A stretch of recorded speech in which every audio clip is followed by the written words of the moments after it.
I want to start today by asking you a really profound question. Oh, and it's a frustrating one, too. Yeah, incredibly frustrating.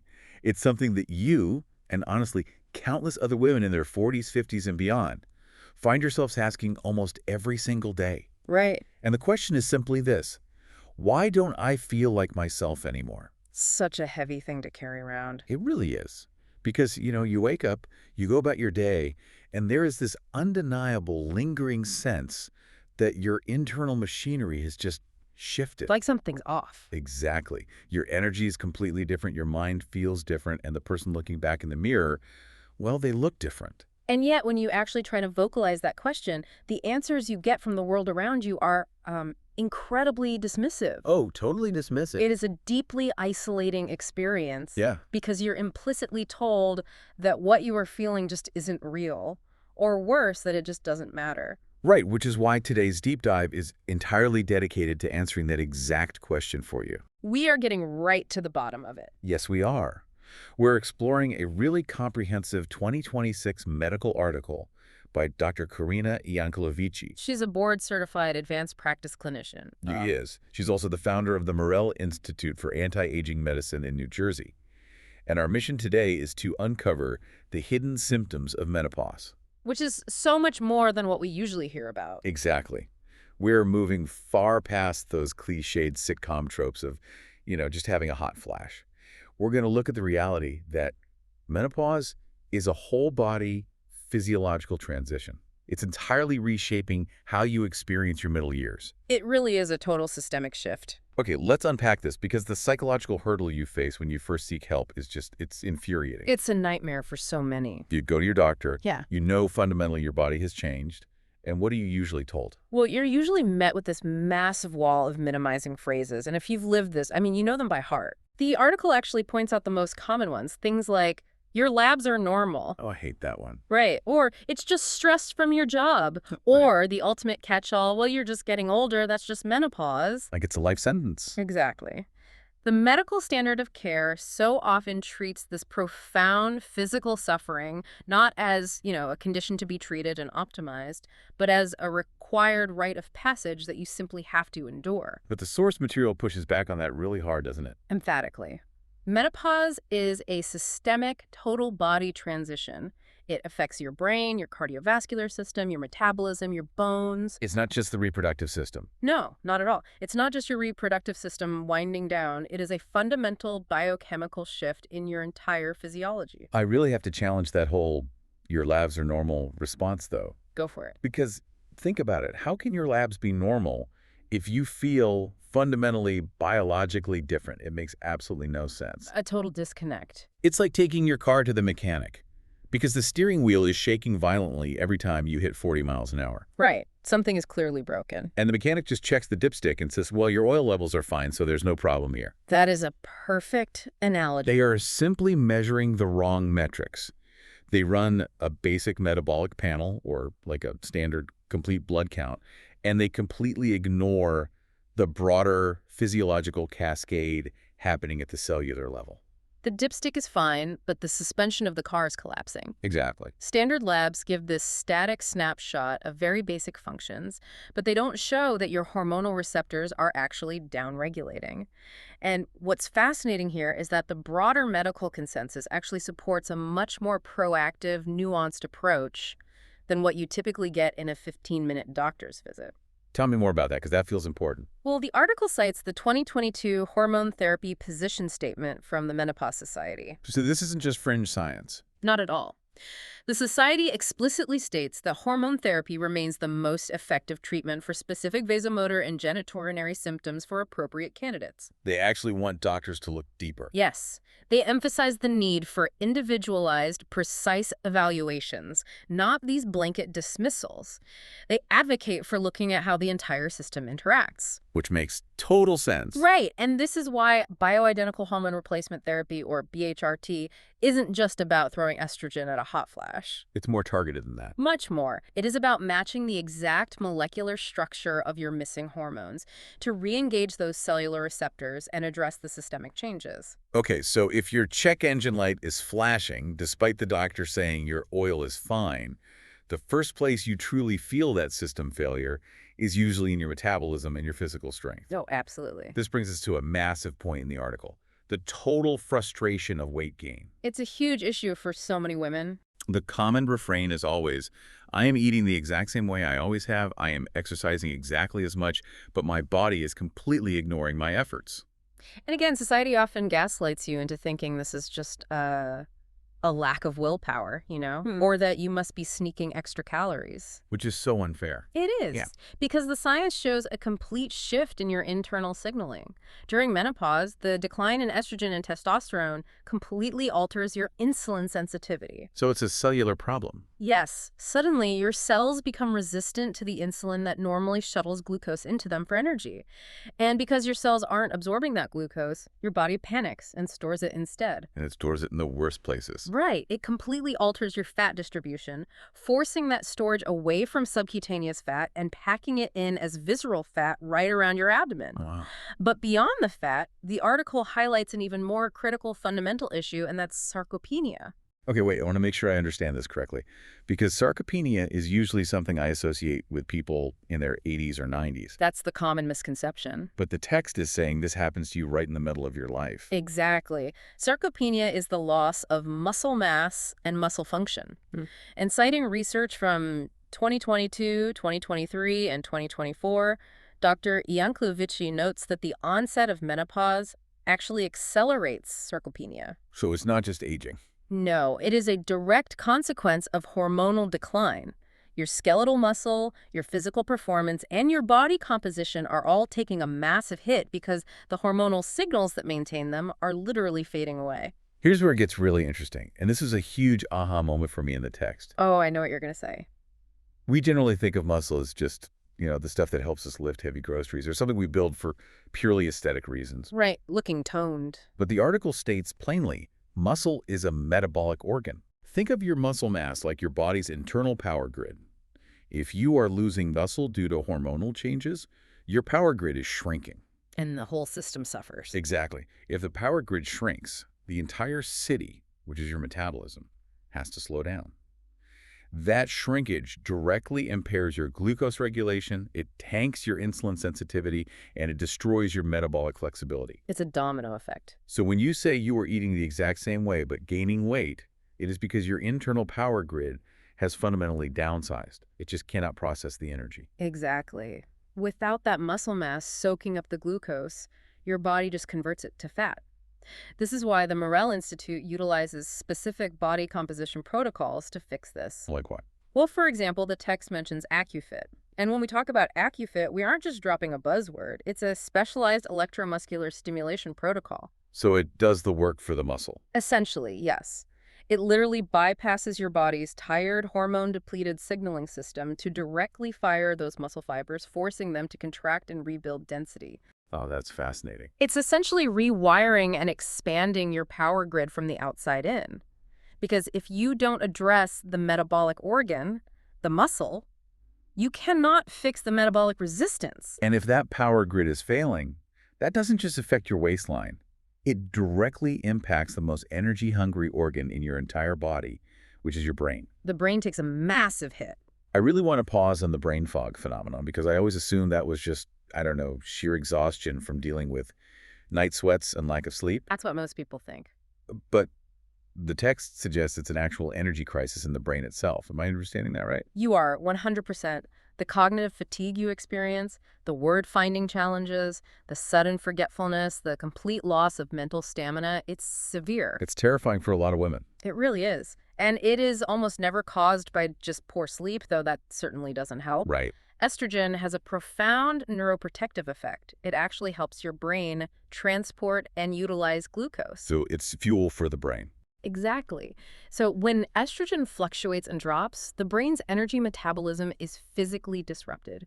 Your brain is literally starving for fuel. Wow. Add to that the insulin resistance we just discussed, cortisol dysregulation from the biological stress of all these changes, and potential thyroid dysfunction. Your brain is basically trying to operate through a thick, suffocating haze of systemic inflammation and hormonal chaos. Which, again, is so often dismissed by well-meaning friends or doctors who just say, well, you've got a lot on your plate right now, or You're just stressed out. Yeah, minimizing it again. But it's a verifiable physiological deficit. The article actually mentions tools like the Metabolic Code Assessment to map this out. Right, it's not just guesswork. How does that actually work? Does it just tell you that you're tired? Not at all. If we connect this to the bigger picture, treating brain fog requires mapping out the entire biochemical system. Okay. The Metabolic Code Assessment isn't just a standard blood draw.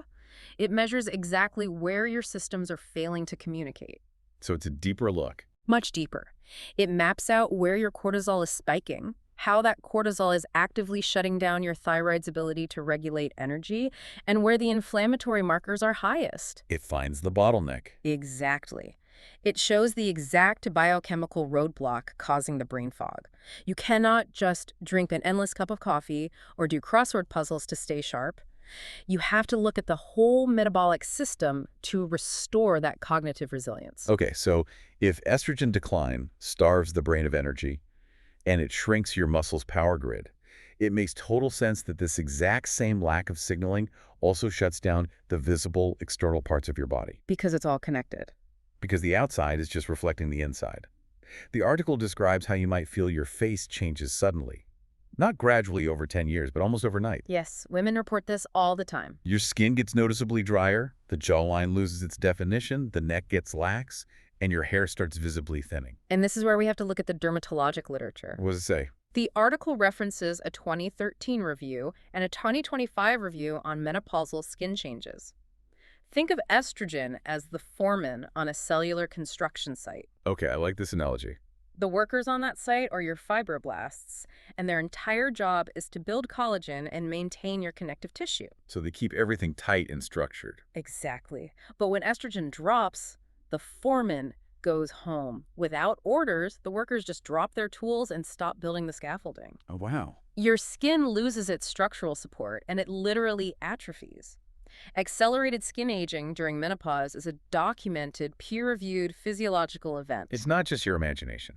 Not at all. And the same goes for your hair.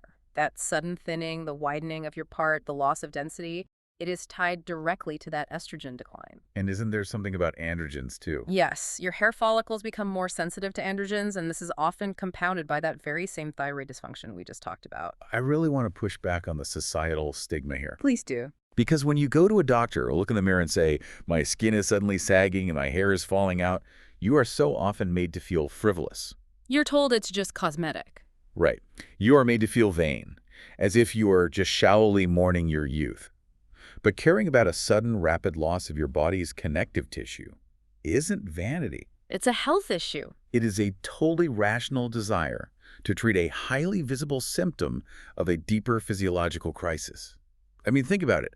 If a man's testosterone dropped and his biceps suddenly atrophied, we wouldn't call him vain for wanting to fix his muscles. We'd call it a medical emergency. We call it a medical issue, exactly.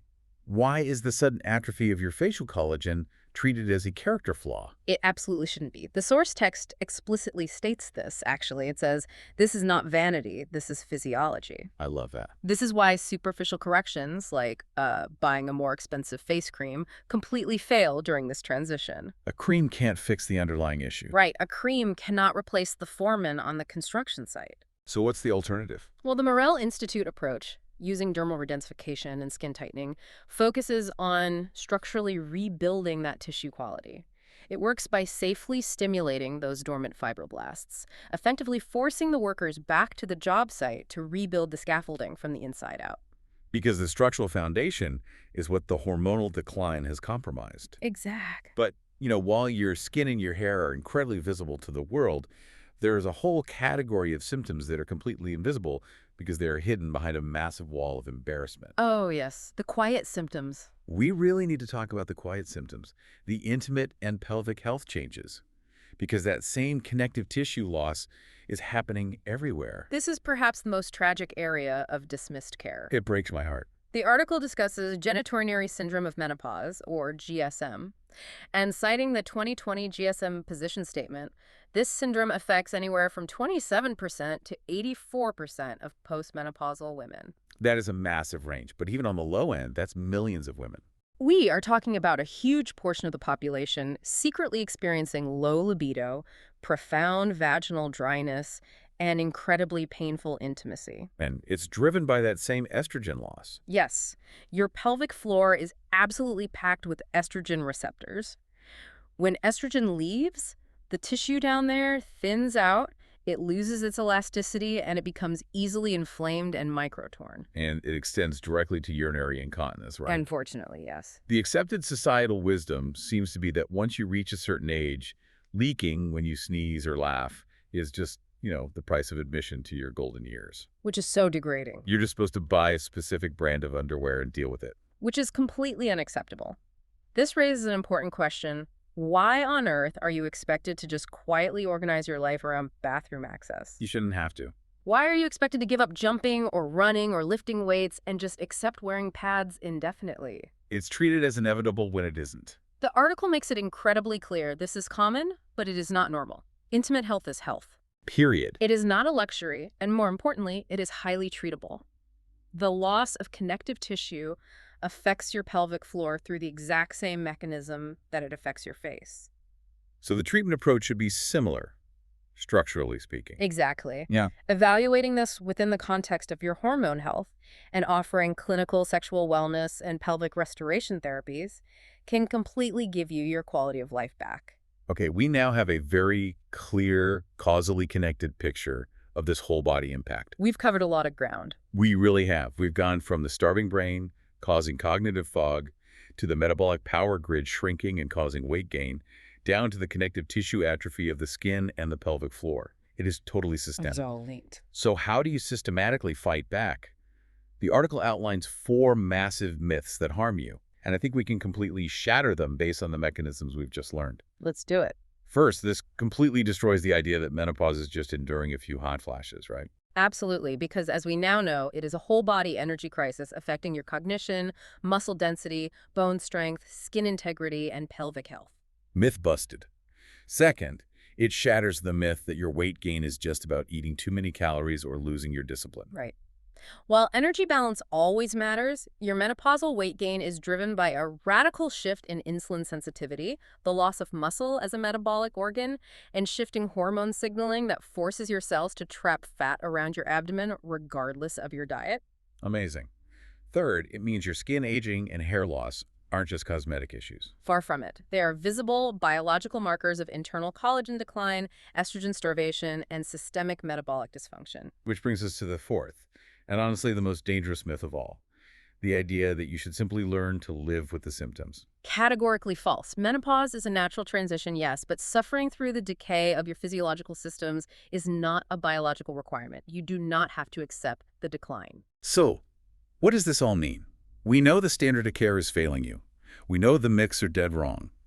How does the precision approach advocated by Dr. Ianculovici actually work in practice? It's a completely different paradigm. If you are listening to this right now and nodding along, what does real comprehensive care actually look like? Real care abandons the dipstick approach and looks at your whole engine. Back to the car analogy, I love it. It works. A precision evaluation starts by listening carefully to your specific symptom profile because your internal biochemical makeup is entirely unique to you. So no one-size-fits-all treatments. Never. It involves comprehensive functional testing, assessing your hormone receptor levels when clinically appropriate, deeply evaluating your thyroid function, analyzing your body composition to measure the exact state of your muscle mass, and running cardiovascular and longevity risk assessments. That is incredibly thorough. It has to be. Once you have that systemic map, the treatment is individualized.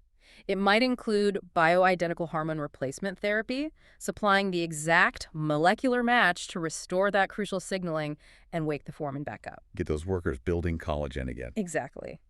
It might also include medical weight loss programs to actively combat the insulin resistance, structural skin treatments to rebuild collagen, and targeted interventions for pelvic health. So it's multi-pronged. Yes. The goal of this precision approach is never just to temporarily suppress a symptom. The goal is to fundamentally restore your vitality, your physical function, and your confidence. It is about giving you the exact biological tools you need to feel like yourself again. That's the ultimate objective. Which brings us to the end of our deep dive today. We have traversed a massive amount of physiological territory, looking at the science from Dr. Ianculovici's practice and the latest medical consensus. It's a lot to take in, but it's so important. And the ultimate takeaway for you is that this biological transition deserves thoughtful, sophisticated expertise. Do not let anyone dismiss your changing body with a wave of the hand and that's just menopause. You never accept that. Never. And to leave you with a final thought, to ponder society has historically framed menopause exclusively as an ending. Yeah, the end of the road. The end of youth, the end of fertility, the end of your physical vitality. But think about everything we just discussed. If you apply this level of precision medicine to optimize your hormones, to protect your muscle mass, and to build your metabolic resilience, what if menopause isn't an ending at all? That's a powerful reframe. What if it is actually a biological clean slate? A physiological pivot point that, once properly calibrated and understood, could actually make the second half of your life your most powerful, stable, and unburdened chapter yet. I love that. A physiological pivot point. That is something deeply empowering for you to mull over as you look at your own health journey. Because when you finally get the right care and your internal machinery is properly calibrated, you won't ever have to ask, why don't I feel like myself anymore? You'll just be yourself unapologetically.